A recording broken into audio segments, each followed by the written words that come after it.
이 주일 저희들 예배의 자리로 불러주시고 이제 하나님의 말씀을 듣는 시간입니다.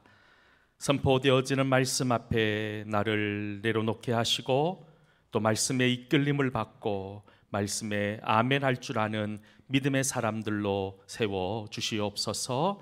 예수님 이름으로 기도하옵나이다. 아멘. 할렐루야. 우리 옆에 분 보면서 한번 이렇게 인사했으면 좋겠어요. 당신을 보니 오늘 눈이 부십니다. 아니 좀 마음을 좀 담아서 비록 좀 부시지 않더라도 마음을 좀 담아서 다시 한번 당신을 보니 진짜 눈이 부십니다. 네, 우리가 볼 때도 옆에 앉아 있으신 분이 눈이 부신데 우리 하나님이 여러분들을 보실 때 얼마나 눈이 부실까요? 여러분 그 하나님을 기억할 수 있는 은혜가 있기를 간절히 소망합니다. 우리가 즐겨 부르는 찬양 중에 나의 나 된 것은 하나님의 은혜다라는 제목의 찬양이 있지요. 저도 참 즐겨 부르는 찬양이고 또 많은 성도들이 이 찬양을 통해서 은혜도 받고 도전도 받고 위로도 받습니다. 이 찬양이 만들어지는 과정 속에서 우리가 알지 못했던 한 스토리가 담겨져 있습니다. 이 찬양은 5년 전 50세의 이른 나이로 고인이 된 고 신상우 씨라고 하는 여인이 만든 곡입니다. 고 신상우 씨는 젊은 나이에 말기 암 판정을 받게 됩니다. 그렇게 죽음을 목전에 두고 병마와 싸워 나가는 중에 이런 고백을 합니다. 죽음은 모든 사람이 다 겪는 인생의 과정이고 이 과정을 통해서 나는 주님을 더 깊이 알아가고 있습니다 라고 하는 고백이었지요. 또 이 고백을 가지고 이 찬양을 만들었습니다. 죽음을 앞두고 있는 연약한 한 여인의 고백은 이 가사에 그대로 담겨져 있습니다. 나를 지으신 이가 하나님, 나를 부르신 이도 하나님, 나의 나 된 것은 다 하나님의 은혜라. 갚을 길 없는 은혜, 나 주저함 없이 그 땅을 밟음도 나를 붙드시는 하나님의 은혜. 원래 이 가사는 사도 바울이 그 힘들고 어려운 선교사로서의 삶을 감당하면서 고백했던 고린도전서 15장 10절에서 올려드렸던 그의 고백에서부터 시작이 됩니다. 우리가 잘 알고 있는 말씀이지요. 고린도전서 15장 10절은 이렇게 말씀합니다. 우리 같이 한번 이 말씀 읽어보겠습니다. 그러나 내가 나 된 것은 아니하여 내가 모든 사도보다 더 많이 수고하였으나 내가 한 것이 아니요 나와 함께 하신 하나님의 은혜로다. 아멘. 우리 역시 사도 바울처럼 아니면 고 신상우 씨처럼 마지막 그 죽음의 순간 앞에 지금까지 살아온 나의 인생을 돌아보면서 이 모든 것이 하나님의 은혜였습니다라고 고백할 수 있다면 여러분 그 사람이 믿음의 사람이고 그 사람이 복된 사람인 거예요. 오늘 함께 예배드리는 모든 성도들에게 이런 하나님의 귀한 은혜가 있기를 다시 한 번 더 간절히 소망합니다. 우리 옆에 분 바라보면서 다시 한 번 더 축복할까요? 모든 것이 하나님의 은혜입니다. 우리가 살아가는 인생 속에서 그렇습니다. 분명 나의 나 된 것은 하나님의 은혜였지요. 그런데 동시에 우리가 함께 기억해야 될 것이 있습니다. 물론 하나님의 은혜로 우리가 살아가지만 나를 낳으시고 길러주시는 부모님의 은혜도 함께 있었다는 거예요.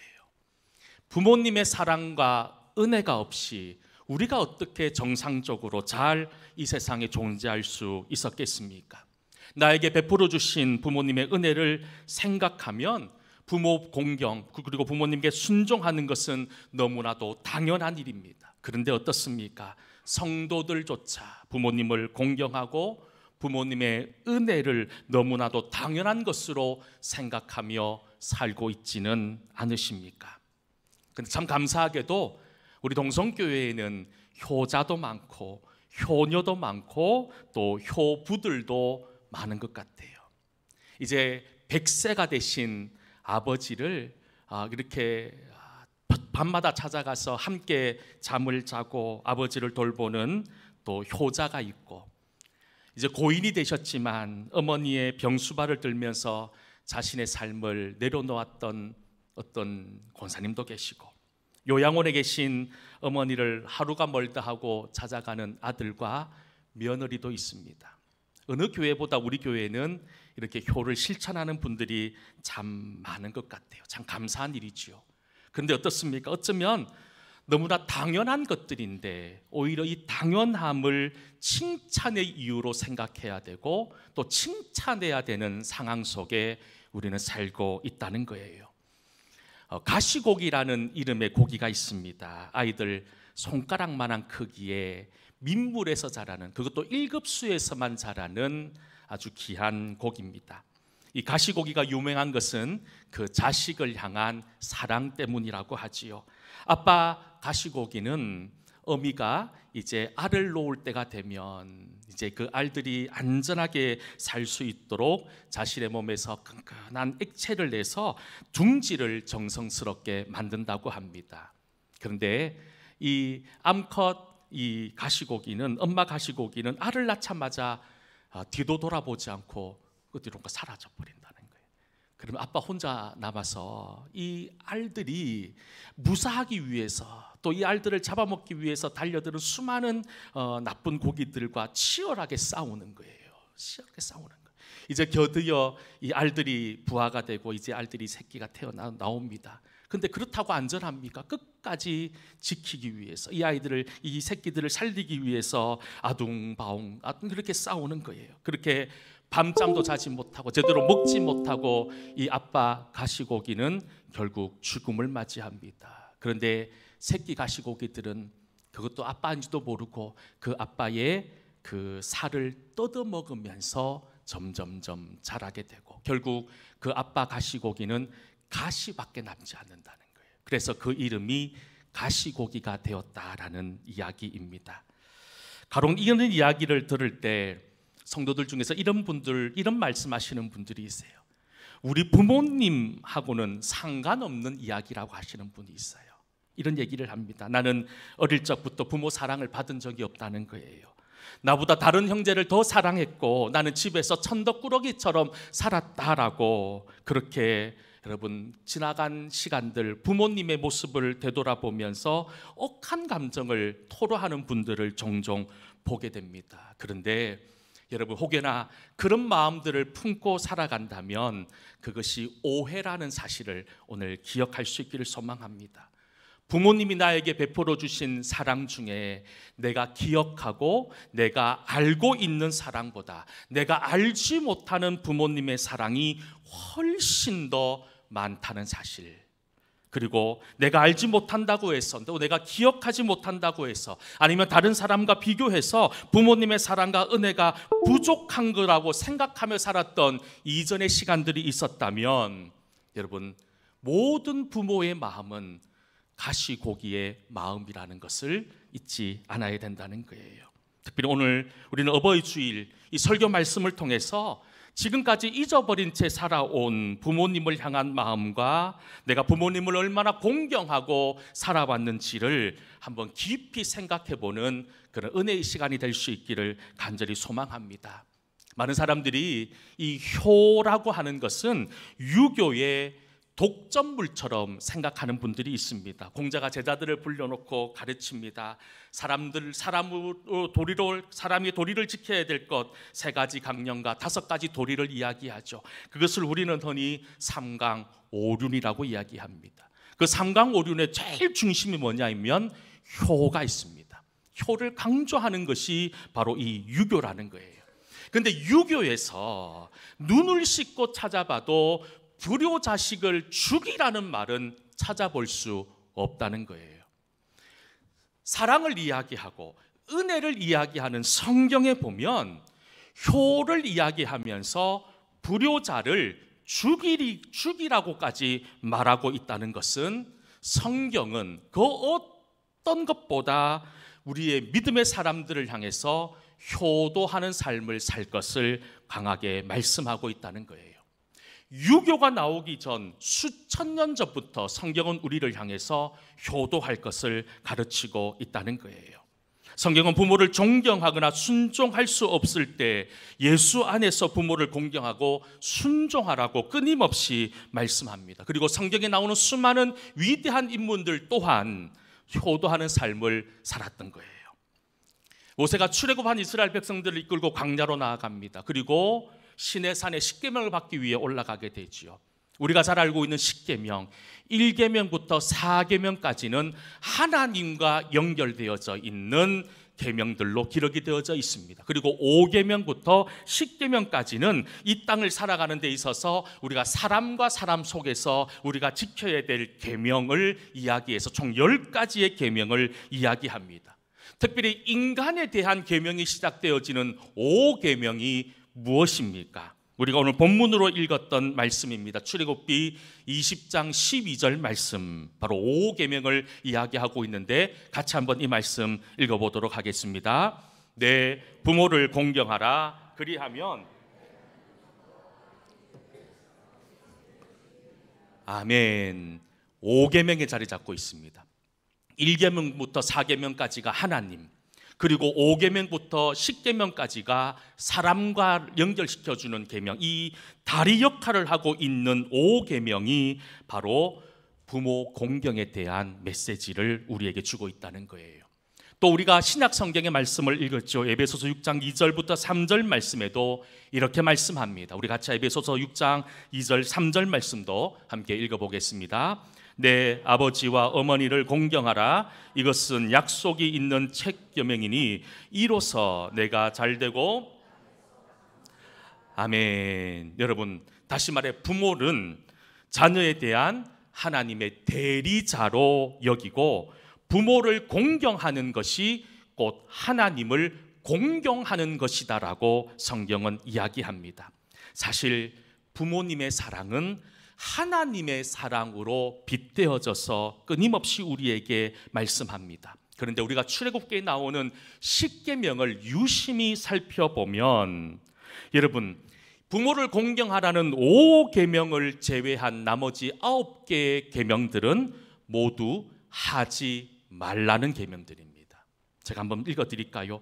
나 외에 다른 신들을 두지 말라. 하나님의 이름을 망령되이 일컫지 말라. 살인하지 말라. 간음하지 말라. 도적질하지 말라. 거짓 증거하지 말라. 내 이웃의 집을 탐하지 말라. 근데 이상합니다. 5계명은 하라는 거예요. 뭘 하라는 겁니까? 내 부모를 공경하라.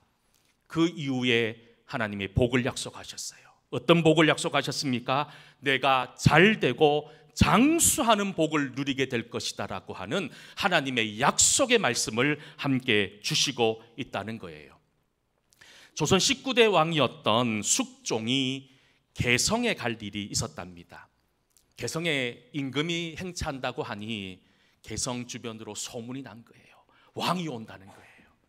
근데 어떤 한 어머니가 이제 노한으로 오늘 내일 하고 있는 어머니가 이 아들에게 부탁을 하는 거예요. 아들아, 내가 죽기 전에 한 가지 소원이 있는데 죽기 전에 왕의 용안이라도 한번 봤으면 좋겠다. 그래서 이 효자가 이제 오늘 내일 하고 있는 그 어머니를 지게에 앉혀서 왕이 행차하는 길로 나왔다는 거예요. 이제 왕이 많은 사람들을 이끌고 행차합니다. 왕이 행차하니 당연히 사람들은 허리를 숙이고 땅에 엎드려서 왕의 행차에 대해서 애를 갖추게 되지요. 그런데 어머니를 지게에 쥐고 있는 아들은 도저히 허리를 굽힐 수가 없는 거예요. 빳빳하게 왕이 지나가는데 고개를 쳐들고 있으니까 왕이 본 거예요. 왕이 본 거예요. 그러니 왕이 여러분 기분이 어떻겠어요? 아니 백성들이 나에게 애를 다하지 않는 저놈을 죽이라는 거예요. 신하들을 불러서 저놈을 잡아 죽이라는 거예요. 신하들이 찾아가서 그 아들에게 묻습니다. 왜 이러느냐? 그러니까 이 아들이 자초지정을 얘기합니다. 어머니가 돌아가시기 전 왕의 용안이라도 보게 하기 위해서 내가 죽음을 각오하고 이렇게 서 있습니다. 그 얘기를 듣고 숙종이 감동을 한 거예요. 그래서 이 아들에게 정말로 말할 수 없는 큰 상을 내리게 되었다는 거예요. 그 다음부터가 중요합니다. 이 이야기가, 이 소문이 전국 사방 팔도에 다 퍼져나가기 시작합니다. 야, 왕이 상을 내렸다는 거예요. 또 왕이 어떤 마을에 행차한다는 소문을 듣고 그 동네에 불효자로서 사람들에게 손가락질 받는 한 놈이 있었던 거예요. 그 엄마가 그렇게 하자는 것도 아닌데 억지로 어머니를 집에 메우고 가서 그 왕이 가는 길 앞에 이렇게 꿋꿋하게 서서 그 개성에서 있었던 일처럼 그렇게 하고 있는 거예요. 근데 왕이 보면서 또 감동을 한 거예요. 와, 여기도 효자가 있구나. 그런데 여러분, 사람들이 다 아는 거예요. 저놈은 죽일 놈이라고, 불효자라고. 그래서 왕에게 찾아가서, 왕이요, 저놈은요 불효자입니다. 상이 아니라 벌을 내려야 될 놈입니다. 그러니까 숙종이 뭐라고 한 줄 아세요? 뭐라고 했냐면, 여러분, 효도는 흉내만 내도 좋은 거다. 그러면서 그에게 상을 내리라 그랬다는 거예요.